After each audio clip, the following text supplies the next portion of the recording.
আসসালামু আলাইকুম প্রিয় দর্শক, ওয়ার্ল্ড ভিউ 24 এর আন্তর্জাতিক সংবাদে আপনাকে স্বাগতম। আমি সাইদুর রহমান। শুরুতেই জানিয়ে দিব আজকের গুরুত্বপূর্ণ সংবাদ শিরোনাম, এরপর থাকছে বিস্তারিত।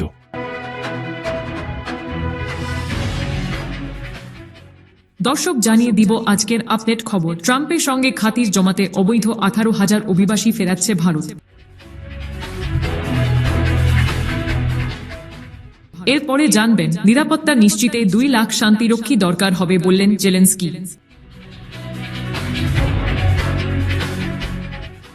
আরও জানবেন, যুক্তরাষ্ট্র ভারত সহ 4 দেশের পররাষ্ট্রমন্ত্রী বৈঠক, নিজেদের অভিন্ন প্রতিশ্রুতি পুনর্ব্যক্ত।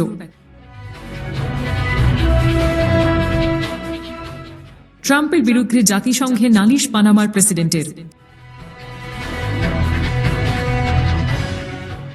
সবশেষে জানিয়ে দিব আসাদের বিরুদ্ধে ফ্রান্সের আদালতে গ্রেপ্তারি পরোয়ানা।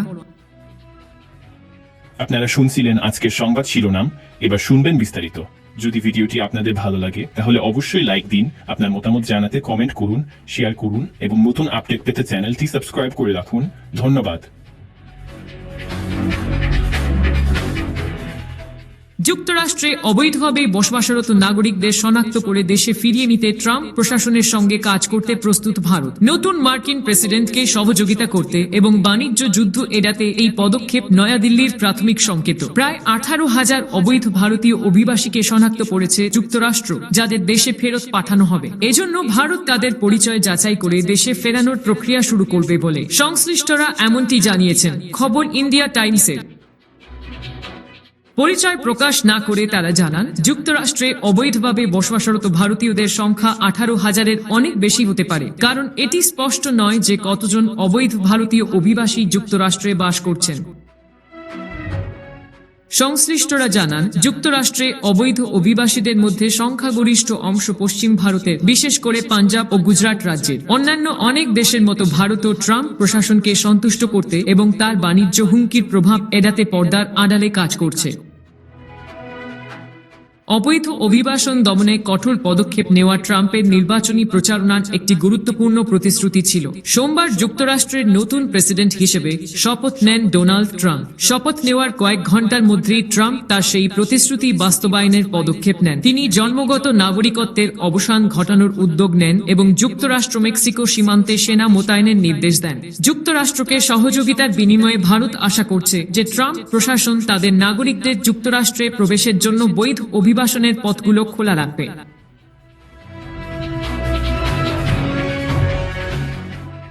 ইউক্রেনের প্রেসিডেন্ট ভলোদিমির জেলেনস্কি বলেছেন, যে কোনো ধরনের যুদ্ধবিরতি চুক্তির পর রাশিয়ার হামলা ঠেকাতে ইউরোপের অন্তত 2 লাখ শান্তিরক্ষী প্রয়োজন। মার্কিন প্রেসিডেন্ট ডোনাল্ড ট্রাম্পের সঙ্গে দেখাও করতে চান ইউক্রেনের প্রেসিডেন্ট। সুইজারল্যান্ডে ওয়ার্ল্ড ইকোনমিক ফোরামে বক্তব্য দিয়েছেন জেলেনস্কি। সেখানে তিনি ইউরোপের নেতাদের মহাদেশটি রক্ষার আহ্বানও জানান। মার্কিন প্রেসিডেন্ট হিসেবে ডোনাল্ড ট্রাম্পের ক্ষমতা গ্রহণের একদিন পরে এমন তথ্য জানালেন তিনি।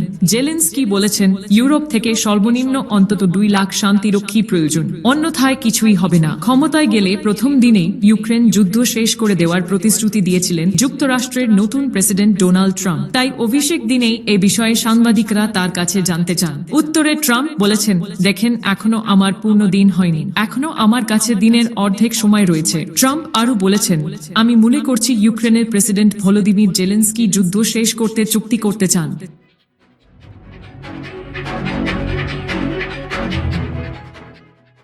যুক্তরাষ্ট্রের প্রেসিডেন্ট হিসেবে দ্বিতীয় মেয়াদে ডোনাল্ড ট্রাম্প শপথ গ্রহণ করার পর প্রথমবারের মতো বৈঠক করেছেন দেশটির পররাষ্ট্রমন্ত্রী মার্কো রুবিও, ভারতের পররাষ্ট্রমন্ত্রী এস জয়শঙ্কর, অস্ট্রেলিয়ার পররাষ্ট্রমন্ত্রী পেনি ওং এবং জাপানের পররাষ্ট্রমন্ত্রী আইওয়া তাকেশি। গতকাল মঙ্গলবার ওয়াশিংটনে মার্কিন পররাষ্ট্র দপ্তরে কোয়াড পররাষ্ট্রমন্ত্রীদের এই বৈঠক অনুষ্ঠিত হয়। বৈঠক শেষে এক যৌথ বিবৃতি দিয়েছেন তারা। বিবৃতিতে বলা হয়, একটি অবাধ ও মুক্ত ভারত প্রশান্ত মহাসাগরীয় অঞ্চল জোরদার করার নিজেদের অভিন্ন প্রতিশ্রুতি পুনর্ব্যক্ত করতে গতকাল ওয়াশিংটন ডিসিতে যুক্তরাষ্ট্র, অস্ট্রেলিয়া, ভারত ও জাপানের পররাষ্ট্রমন্ত্রীরা এক বৈঠক করেছেন।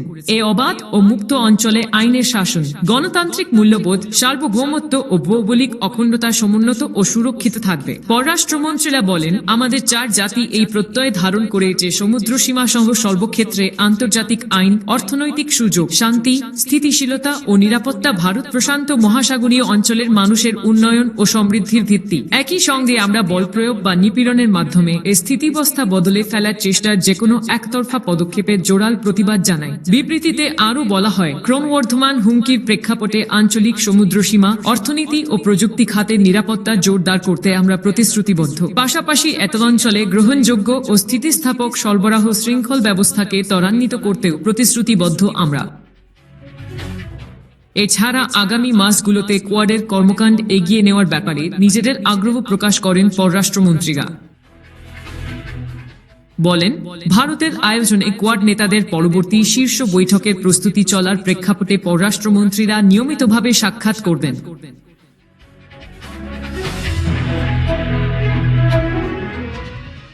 বিশ্বের অন্যতম গুরুত্বপূর্ণ বাণিজ্যপথ পানামা খাল দখল সংক্রান্ত একটি নির্বাহী আদেশে যুক্তরাষ্ট্রের নতুন প্রেসিডেন্ট ডোনাল্ড ট্রাম্প স্বাক্ষর করার 24 ঘণ্টার মধ্যে ট্রাম্পের বিরুদ্ধে নালিশ জানিয়ে জাতিসংঘের মহাসচিব আন্তোনিও গুতেরেস বরাবর চিঠি দিয়েছেন পানামার প্রেসিডেন্ট জোসে রাউল মুলিনো। চিঠিতে মুলিনো রেফারেন্স হিসেবে জাতিসংঘ সনদের একটি অনুচ্ছেদ উল্লেখ করেছেন। সেই অনুচ্ছেদে বলা হয়েছে, জাতিসংঘের কোনো সদস্য রাষ্ট্র অপর সদস্য রাষ্ট্রের ভৌগোলিক অখণ্ডতা এবং রাজনৈতিক স্বাধীনতাকে ক্ষতিগ্রস্ত করতে হুমকি-ধামকি বা বল প্রয়োগ করতে পারবে না। পাশাপাশি এ বিষয়টি জাতিসংঘের সর্বোচ্চ ক্ষমতাধর অঙ্গসংস্থা নিরাপত্তা পরিষদের উত্থাপনের জন্য মহাসচিবকে অনুরোধ করেছেন পানামার প্রেসিডেন্ট। মধ্য আমেরিকার দেশ পানামা ভৌগোলিকভাবে উত্তর ও দক্ষিণ আমেরিকার সংযোগস্থলে অবস্থিত। ৭৫,৪১৭ বর্গ কিলোমিটার আয়তনের এই দেশটিতেই রয়েছে পানামা খাল, যা মিশরের সুয়েজ খালের পর বিশ্বের সবচেয়ে গুরুত্বপূর্ণ জাহাজ চলাচল উপযোগী বাণিজ্যপথ।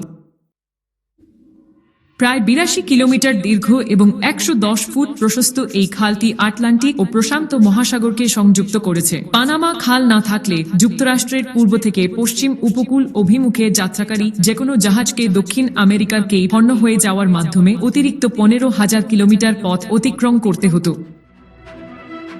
এছাড়া উত্তর আমেরিকার এক দিকের উপকূল থেকে দক্ষিণ আমেরিকার অন্য দিকের উপকূলে যাওয়ার ক্ষেত্রেও পানামা খালের কারণে ৩৫০০ কিলোমিটার কম পথ পাড়ি দিতে হয়। যুক্তরাষ্ট্রের নির্মিত এ খালটি ১৯১৪ সালে চালু করা হয়। এরপর ১৯৭৭ সালে দেশটি পানামার সঙ্গে একটি চুক্তি করে খালটি তাদের কাছে হস্তান্তরের জন্য। তবে ১৯৯৯ সাল পর্যন্ত দুই দেশ যৌথভাবে পানামা খাল নিয়ন্ত্রণ করে আসছিল। লাতিন আমেরিকার দেশ পানামার সাথে যুক্তরাষ্ট্রের সম্পর্ক বেশ ঘনিষ্ঠই ছিল। তবে ২০২৩ সালে পানামার সাথে চীন নতুন করে অর্থনৈতিক সম্পর্ক উন্নয়নের আলোচনা শুরুর পরই পানামার সাথে সম্পর্ক নিয়ে যুক্তরাষ্ট্রের নতুন করে ভাবনা তৈরি হয়েছে।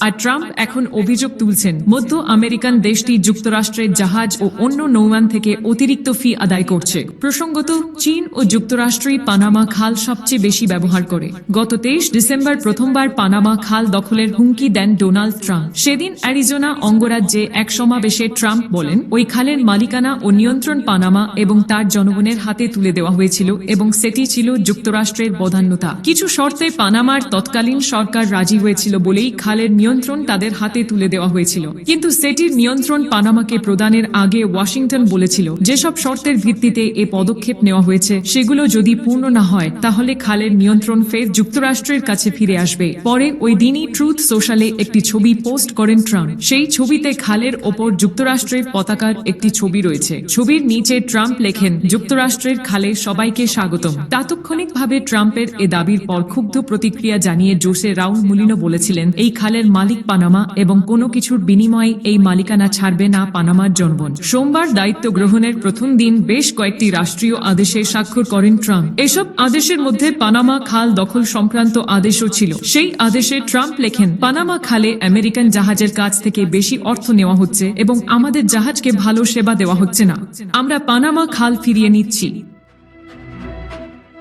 এরপরেই এই ইস্যুতে জাতিসংঘ মহাসচিব বরাবর চিঠি দেন পানামার প্রেসিডেন্ট।